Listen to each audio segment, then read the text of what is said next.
I'm joined here today by Dana Lieber, the Chairman and CEO of the MTA, and my counsel, Brian Mahana. At 1:01 p.m. today, the U.S. Department of Transportation emailed us a letter from Secretary Duffy announcing their attempt to end the congestion pricing program in the state of New York.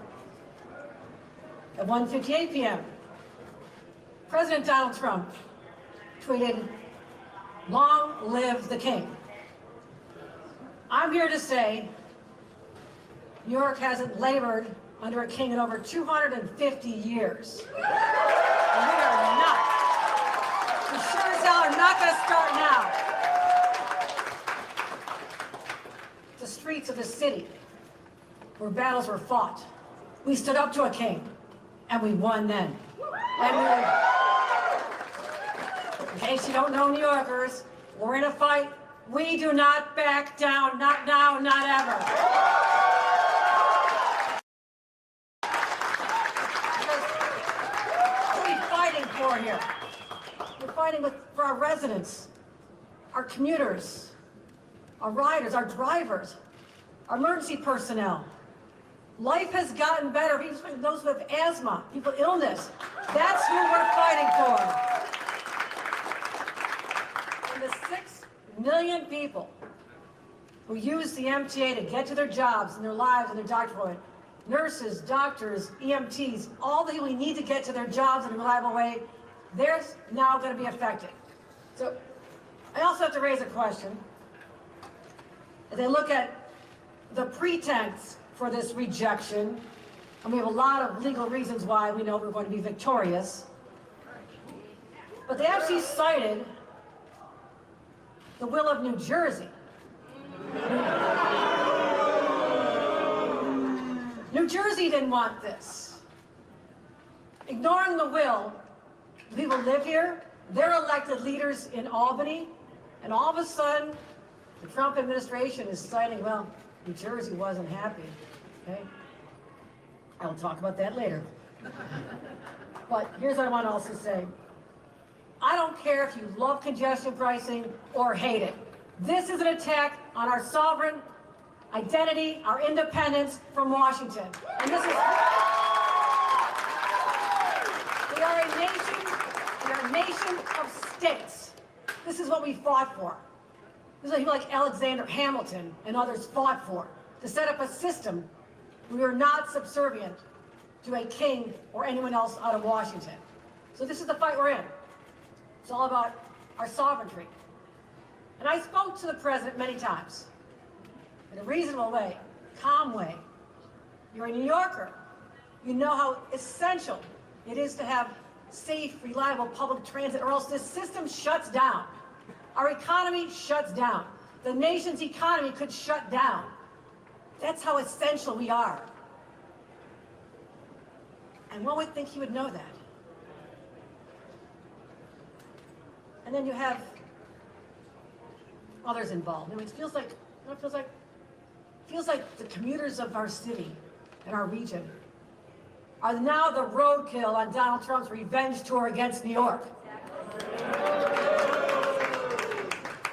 I have to say this to Secretary of Transportation Sean Duffy. It's not the real world, Sean. It's real life for New Yorkers, and don't you forget that.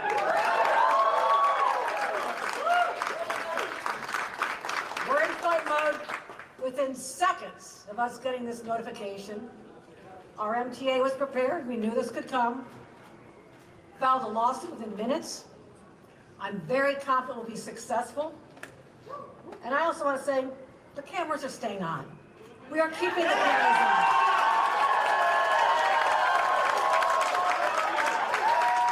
Lights, cameras, action. They're staying on. Last thing I'll say, if in some world that they are successful, the next time you're stuck in traffic, the next time your train is delayed, the next time you're in a flooded station because infrastructure repairs were not made, I want you to think of this.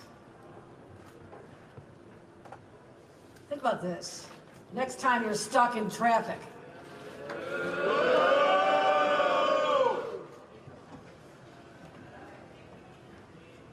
Okay? We know where the blame goes? Okay? We have my top 10 reasons why congestion pricing is working, but as someone who's worked so hard, I want to let Jana Lieber tell you why we believe this program is working and why it's essential. Then we haven't taken any questions, and my counsel can explain our legal strategy as well. Thank you very much.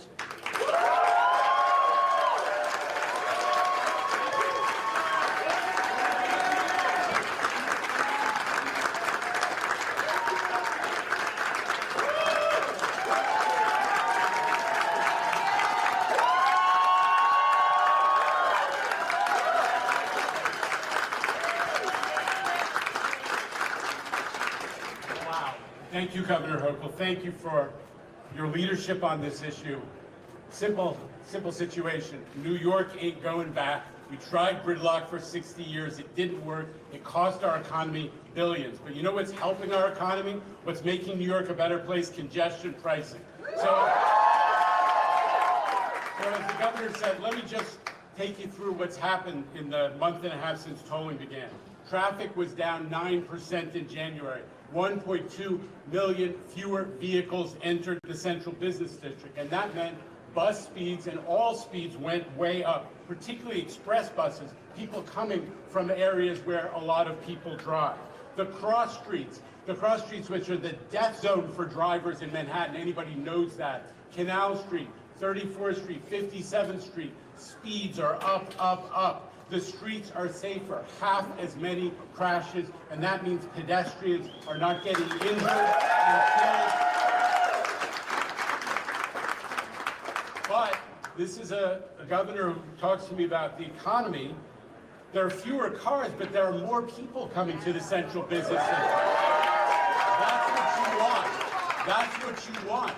And the central business district areas have had a surge in pedestrian traffic, office workers, tourists, shoppers, that far outpaces the rest of the city and the rest of Manhattan. And small thing, we heard a lot of people, oh, no one's going to come here for dinner. Restaurant reservations up 7%.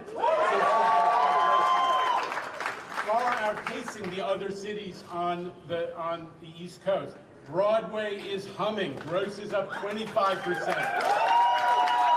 Audience attendance up 20%. Yellow cabs were concerned. They've had a hard time before COVID and during COVID. Their trips and their tips are up 10%. Their yellow cab drivers are seeing a lot more money. And a small fact that might, I don't know, interest President Trump, commercial office leasing in the month of January 2025 compared to 2024, up 61%. Is that a vote of confidence? People want to be in New York, people want to come to New York, and they're signing leases. New Yorkers are seeing the difference. As the governor alluded to, there was one poll, major poll done, and it found that 6 out of 10 voters say President Trump should allow us to keep congestion pricing. And interestingly, 7 out of 10 drivers, the people who regularly drive to Manhattan, are saying, this is good, this is a good deal, and they are saying keep congestion pricing. So it's mystifying that after 4 years of environmental study, a 4,000-page environmental review, that the US DOT would seek to reverse course. So we're doing, I just want to reinforce what the governor said. We're doing exactly what the federal government asked of New York and everybody. We're doing a thoughtful local solution. I thought the Republican Party was in favor of local control. I thought the Republican Party was in favor of local control. And so, as you said, Real World New York, a new episode, tells you at our density, 9 times Phoenix or Houston, one of those Sunbelt cities, we don't have enough room to have everybody come to our streets in a car.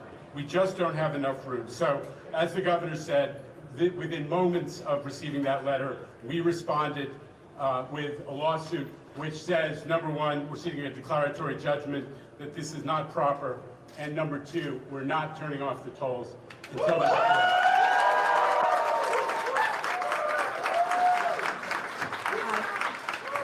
I see I'm been joined by a number of elected officials who've been real champions on this. Senator Brad Hoylman, we have our council member, who's here? Joe Brewer is here. Keith Powers is here. Thank you. have my counsel here, Brian Mahana, if anybody has any questions about our legal strategy. Would you like to address that or just wait this? Okay, okay. All right, we're fired up, ready to go. What do you got? Take a couple of questions. Allie Bauman back there in the blue, CBS 2. Allie. Governor Hochul, I wonder if you think that it's a coincidence this letter came on the same day that Mayor Adams was in court over the DOJ trying to remove the case against him, or if you think the Trump administration is trying to send a message in sending this letter today. I have no clue. All right, there's Bernadette Hogan right down in front row, New York 1. See if we get a mic. Where's Ray? Got a microphone for you. Okay. Governor, you canceled a meeting with Donald Trump last week. Do you regret doing that, where you could have maybe struck a deal with him? And would you still be willing to strike a deal with him now if he agrees to give the $13 billion or whatever it would be if congestion pricing is turned off? Bernadette, there is no connection between me saying to him last week, the day he invited me to come down to have this conversation, which I have been pursuing, and then 3 hours later, I see on national television that his Attorney General Pam Bondi is now saying she's filing charges against me as governor of New York. I called up the president and said, I'm not coming down tomorrow. I don't know what your plan is. You're gonna slap handcuffs on my goddamn hands? So I'm not coming down, but I will be back later in the week, which will be this week, when our national governors gather. And he said, that's fine. We'll get together and we'll talk. That's why I know it has no bearing, despite the premise beyond the question. All right, hey, no, we got to move on. We got to move on, Bernadette. Mara Gay here from the New York Times. I'm not Mara. gonna stand here and make deals. There's one person who wants to talk to me. I'll see him in Washington. Governor, have you spoken to the president today since that letter came? Do you believe he's trying to, no. Do you believe he's trying to hurt New York City? And who is really in charge of New York City's government right now? Mayor Adams is the elected mayor of New York City. I'm the governor of New York. New York City is a subdivision of the state of New York. I also have responsibilities to make sure the services are provided to 8.3 million people that I also represent. I'm not concerned about that. There is a path forward to make sure we stabilize this city and its government. That is unrelated to this. I'm happy to talk to the president at any time, and that's all I'll leave it at. What was it? Sorry, do you believe that the president of the United States is trying to hurt New York City and its economy? I said that I think our commuters are the roadkill on his revenge tour. Yes, I do. All right, Ramsey Khalifa back there. Ramsey from Gothamist WNYC. Ramsey. Governor, are you concerned that this is just the start of more punitive cuts down the road from the president? I mean, what have those conversations been like? Has he mentioned, for example, Penn Station and the future of that facility and that infrastructure? I'm the one who raised those issues to him. I spoke to him as a fellow New Yorker, as someone who knows this city better than any president since FDR. I talked to him about my vision, which could be a shared vision, to make major infrastructure investments here in this great city, looking at a place like Penn Station and make it be a gorgeous, spectacular place. Expanding the 2nd Avenue subway up to Harlem so people can get good paying jobs without spending half the day commuting down to Wall Street. I talked about the Interborough Express, why people from Queens and Brooklyn have to come into the city to go to their jobs and their home. I shared with him a vision. I actually put together a beautiful PowerPoint. Got a lot of nice pictures. I plan on handing that to him when I see him this week. So I still believe there's an opportunity, because I never say never. I'm not going to presume that he's going to try to continue to undermine our integrity as a New York State, especially when they see we're not going to bow to the king. Never have, never will. So that's the message I All right, Jenny Kane back there from the Associated Press. Jenny, AP. Oh, thank you. Well, since we have been talking about Mayor Adams, can you No, share we're with not. us your Next latest? question. We're gonna move on to Evan Simcoe Bernarski from the New York Daily News. Governor, the president has characterized the conversations that you had leading up to this as discussions, negotiations. Given what happened today, was he negotiating, was he discussing in good faith? Can you talk about what, if anything, he offered? No, I cannot. I'm not going to divulge private conversations other than I know my objective. My objective is to secure the most federal dollars I can, because I have to make people in Washington understand if this city is crippled, because we do not make the investments. Make sure the Long Island Railroad is functioning at a high level. Metro North is functioning. Our entire subway system. They all have to be running in a reliable, safe way, or we shut down. And the ripple effect, not just across New York, but across the nation is powerful. At a time when our economy is under siege from Washington. We live in a state where people are terrified of tariffs. Terrified of tariffs, whether you're a farmer in upstate New York or someone who's trying to buy steel to build one of the largest manufacturing facilities in American history. I've got a lot of challenges, but I am always one who's willing to sit at the table, say, what do you need, what do I need, and how do we get it done? I'm not ever closing the door on that. Rebecca Lewis right there, City and State in front. Hi, Governor. You used some pretty fiery language, perhaps the strongest that I've heard you use since Trump became president. You called this an attack on New York's sovereignty.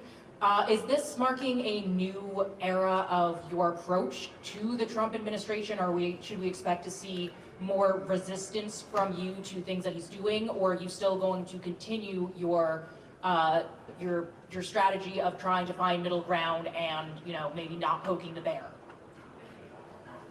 I think the bear's been poked. But